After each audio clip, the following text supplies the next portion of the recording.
నమస్కారం అండి. నా పేరు శివ చౌహాన్, మంగ్లీ గారి బ్రదర్ని. గత 30 రోజులుగా ఏదైతే మా పైన ఆరోపణలు వస్తున్నాయో దాని గురించి మాట్లాడడానికి వచ్చిన ఈరోజు. ప్రతి సంవత్సరం సీతారాముల వారి కళ్యాణం కావచ్చు, ఏదైనా కూడా మేము కట్టించిన ఆంజనేయ స్వామి దేవాలయం ఏదైతే ఉందో దాని పరంగా నేను ఎవ్రీ ఇయర్ 1 మంత్ ముందే వెళ్ళి నేను టెంపుల్స్ విజిట్ చేయడం జరుగుతుంది. నా ఇన్స్టాగ్రామ్ చూసుకుంటే మీరు గత 10 సంవత్సరాలుగా నా ఇన్స్టాగ్రామ్ లిస్టు మొత్తం కూడా దేవాదాయ టెంపుల్స్కి వాటికి మాత్రమే వెళ్తూ ఉంటాను. నేను టెంపుల్స్కి ధనుష్కోటి, రామేశ్వరం అలాంటి టెంపుల్స్కి వెళ్తూ ఉండడం జరుగుతుంది. మీరు కావాల్సింటే చెక్ చేసుకోవచ్చు. అయితే ఏదైతే నా మీద ఆరోపణలు వస్తున్నాయో, మా అక్క మీద నా మీద ఆరోపణలు వస్తున్నాయో దాని గురించి చెప్పడానికి వచ్చిన. ఈ ఫోటో గురించి చాలామందికి చాలా డౌట్లు రకరకాలుగా వస్తున్నాయి.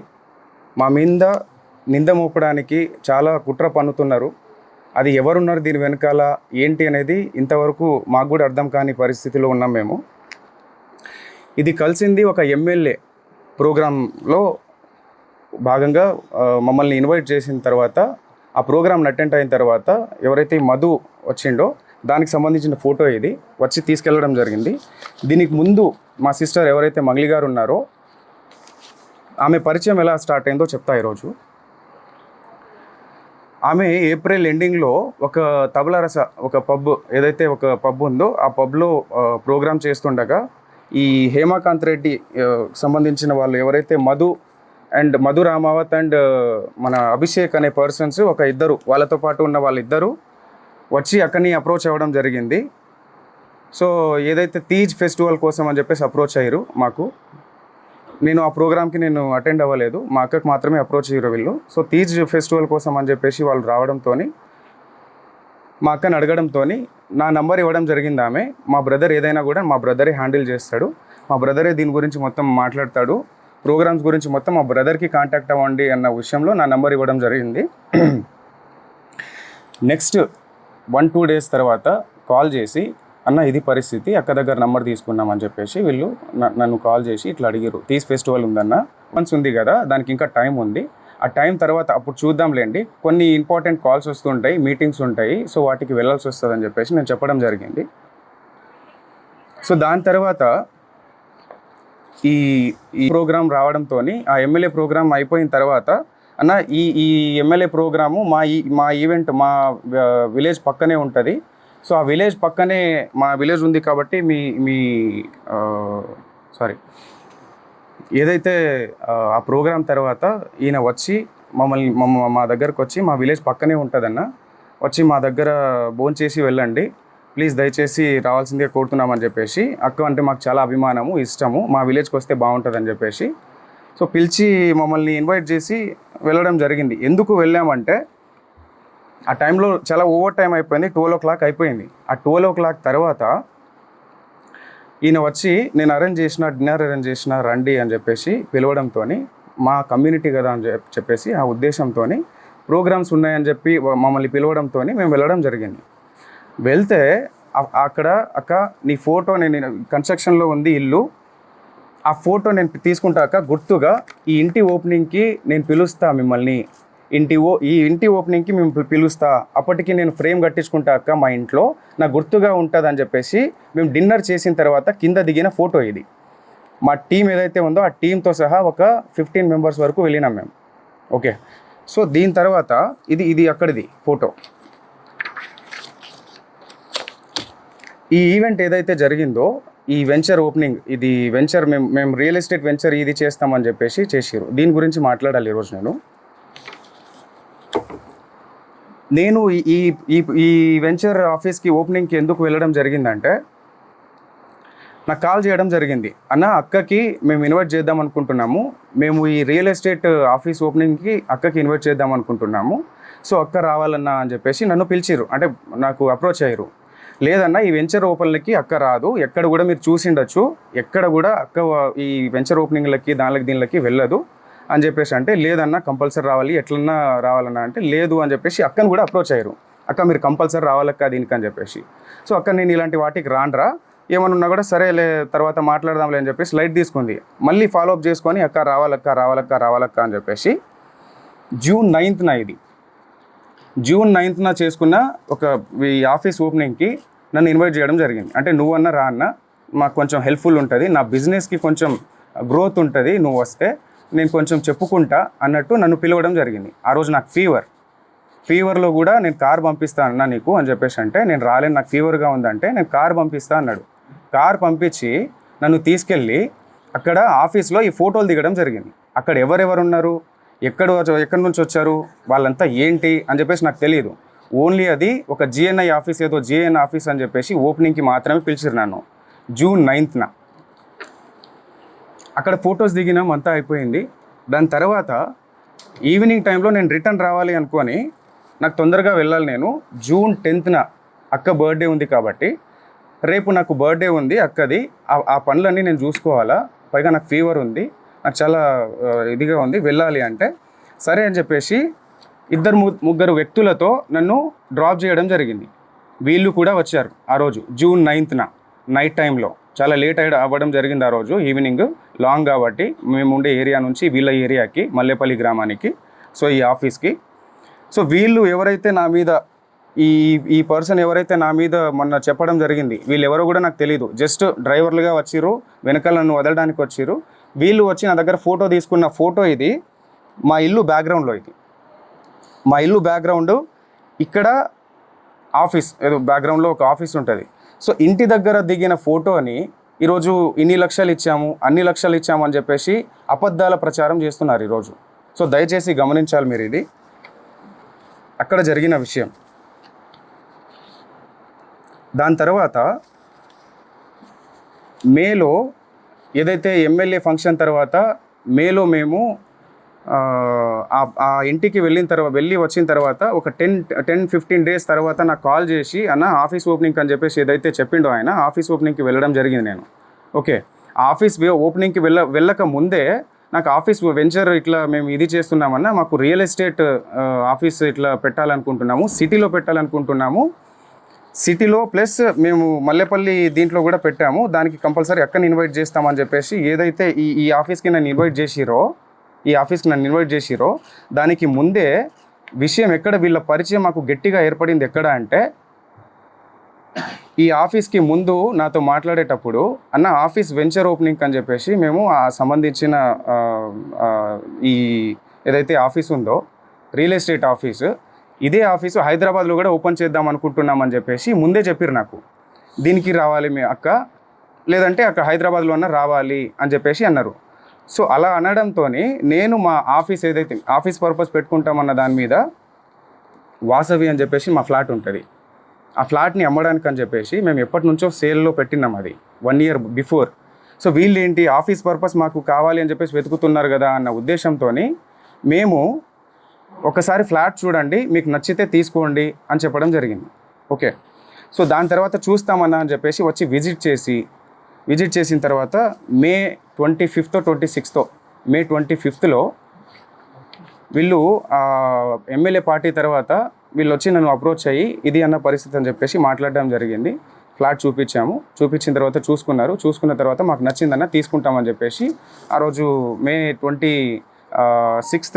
25th కావచ్చు 6th కావచ్చు, డేట్ ప్రాపర్గా తెలియదు నాకు.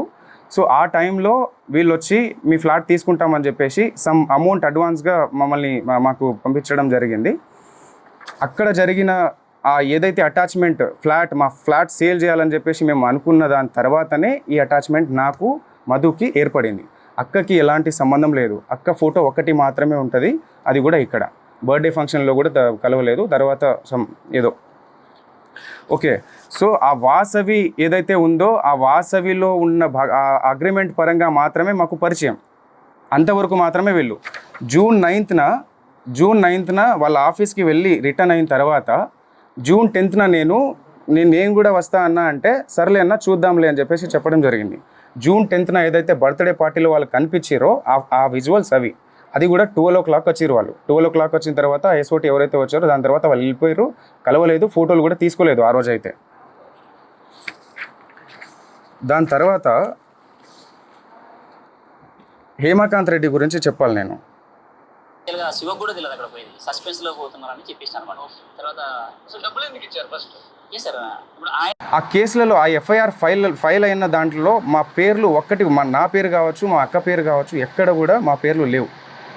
మేము ఎక్కడ తప్పు చేసినట్టు మీరు ఎక్కడైనా నిరూపించండి, మేము కంపల్సరీగా ఎక్కడైనా రావడానికి సిద్ధంగా ఉన్నాం. బాధితుల పక్షాన మేము నిలబడడానికి సిద్ధంగా ఉన్నాము. కంపల్సరీగా ఇదైతే గట్టిగా చెప్తా. ఆ ఆంజనేయ స్వామి మీద ఒట్టేసి చెప్తున్నా, మా బంజారా కుల దైవమైనటువంటి సేవాలాల్ సాక్షిగా చెప్తున్నా, తుల్జా భవాని మా అమ్మవారు, తుల్జా భవాని అమ్మవారి పైన అమ్మవారి పైన ఒట్టేసి చెప్తున్నా, మాకు ఈ మైక్రో ఫైనాన్స్ స్కామ్కి ఎటువంటి సంబంధం లేదు. దయచేసి గమనించగలరని చెప్పేసి కోరుకుంటున్నా. అండ్ ఇంకో విషయం ఏంటంటే, బండి శివ అనే వ్యక్తి వేరు, శివ చౌహాన్ అనే వ్యక్తి వేరు. శివ చౌహాన్ నేను. ఈ బండి శివ అనే పేరుని తీసుకొచ్చి శివ చౌహాన్ అని చెప్పేసి మొత్తం ఈ ట్రోల్స్ ఎందుకు జరుగుతున్నాయో మాకు అర్థం కావట్లేదు. ప్రతి వీడియో పోయినా మా అక్క ఫోటో పెట్టి ఇది చేస్తున్నారు. ప్రధాన నిందితున్న నేనని చెప్పేసి వచ్చిన ఆరోపణ ఏదైతే ఉందో ఈరోజు మంగ్లీ పైన అటాక్గా మారిపోయింది. దీని వెనకాల ఎవరున్నారు ఏంటి అని చెప్పేసి వాస్తవాలు ముందు అది తెలియాల్సిన విషయం. అది డిపార్ట్మెంట్ ముందు పెడుతుంది. ప్రతి ఒక్కరిని శిక్షించాలి, బాధితులకి న్యాయం జరగాలని చెప్పేసి కోరుకుంటున్నాను. 14 ఏళ్ళుగా ఒక్కొక్క మెట్టు ధర్మంగా, ఒక్కొక్క మెట్టు ప్రతి పాట ఒక శక్తిలాగా వచ్చే ఒక పాటని ఆమె ముందుకు తీసుకొస్తూ జనాల్ని అంత ఇదిగా తీసుకొస్తూ అంత ధర్మంగా ప్రతిదీ అంత ముందుకు తీసుకొస్తున్నప్పుడు అలాంటి ఒక్కొక్క మెట్టు పవిత్రంగా ఎక్కిన మెట్టుని బదనం చేయడానికి వీళ్ళు ప్రయత్నిస్తున్నారంటే ఎందుకు ఆరోగ్యంగా మాట్లాడదండి? నా ఏ తప్పు లేదు, నా తప్పు లేదని చెప్పేసి ఎందుకు చెప్పకుండా ఉంటుంది? ఆమె సైలెంట్గా ఎందుకు ఉండాలి? మీరు అడిగిన ఏదైతే అవి డబ్బులు ఏవైతే అడిగారో అని చెప్పేసి నాకు ఇట్లా అని చెప్పేసి ఎందుకు మేము ఏదైనా లీగల్గా వెళ్తున్నాం. ఇంతవరకు రాకుండా ఉండడానికి కారణం కూడా అదే. ఈరోజు మమ్మల్ని బదనం చేయాలన్న ఉద్దేశంతో మీరు ఇంత కుట్ర పన్నుతున్నారే, మీ వెనకాల ఎవరున్నారు? అవన్నీ జరగాల్సిన రీతిలో జరుగుతుంది. ఇవన్నీ మొత్తం క్లీన్ చీట్ వచ్చిన తర్వాత డిపార్ట్మెంట్ పరంగా మేము ఎలా లీగల్గా ఎవరి మీద చర్యలు తీసుకోవాలనేది కూడా తప్పకుండా తీసుకుంటాం. దీంట్లో ఎవరిని వదిలేదైతే లేదు. సో ఇది. అండ్ మీరు ఏదైనా క్వశ్చన్ వేయాలనుకుంటే కూడా వేయచ్చు, తప్పకుండా నేను సమాధానం ఇస్తారు. ఇది ముందు సో వీళ్ళు మమ్మల్ని ఏప్రిల్లో ఒక పబ్లో అక్కని కలిసి నా నంబర్ తీసుకొని ఇట్లా ప్రోగ్రామ్ ఉంది అన్న, ఇట్లా రావాలి, అక్క రావాలి, ఇట్లా ఉంది, మా దగ్గర డబ్బులు చాలా ఉన్నాయి, సో మేము ఎంత అయినా ఇస్తాము, అక్క మాత్రం కంపల్సరీ రావాలన్న ఉద్దేశంతో పిలిచారు. సరే చూద్దామన్న అన్న ఉద్దేశంతో చెప్పినాను.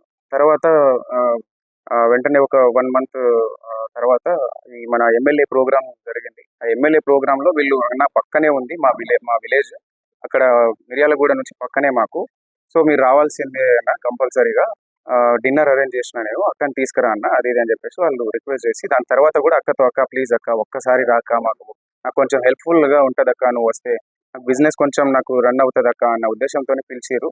సో సర్లే అని చెప్పేసి ఎలాగో ప్రోగ్రామ్ వీళ్ళు ఇస్తారు కదా అన్న ఉద్దేశంతో మేము దారిలోనే వెళ్తాం.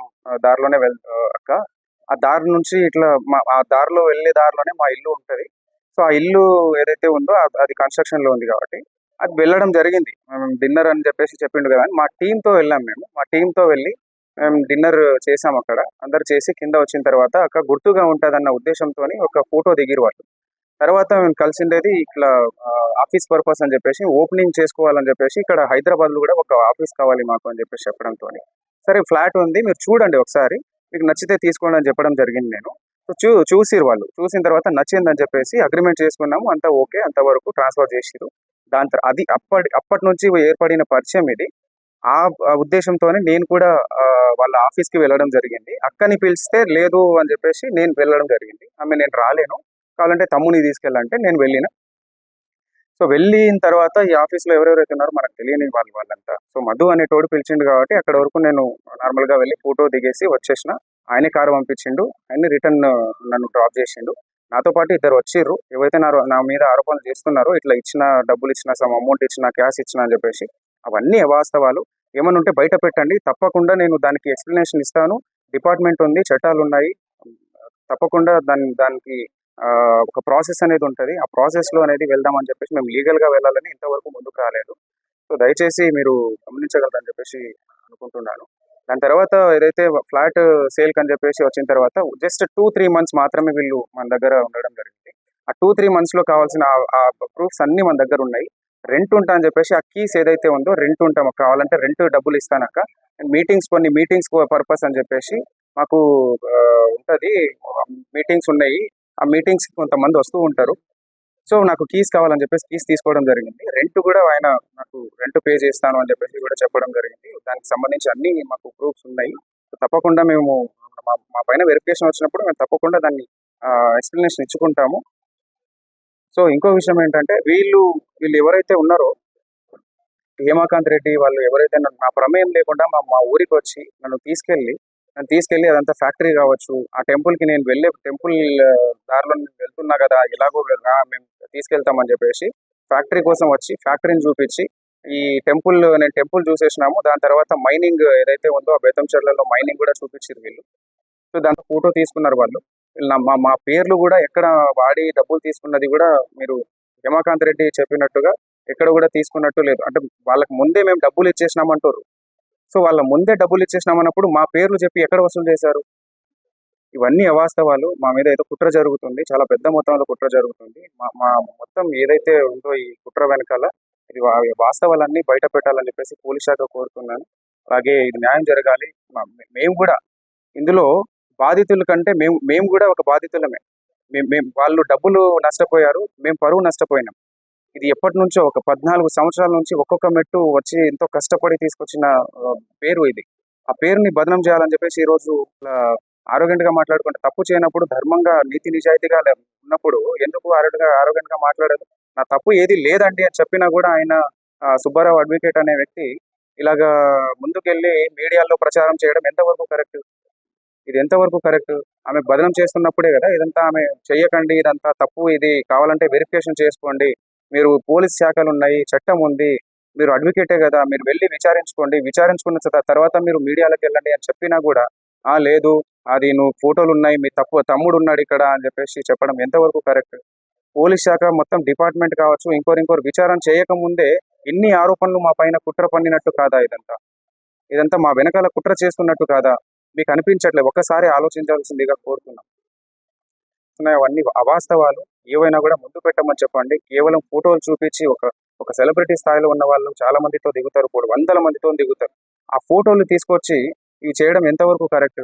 ఒక్క ఆధారం కూడా, ఈ 100 ఎఫ్ఐఆర్లు అయిన దాంట్లో ఒక్క పేరు కూడా మా పేరు లేదు, ఒక్క కేసులో కూడా మా పేరు లేదు.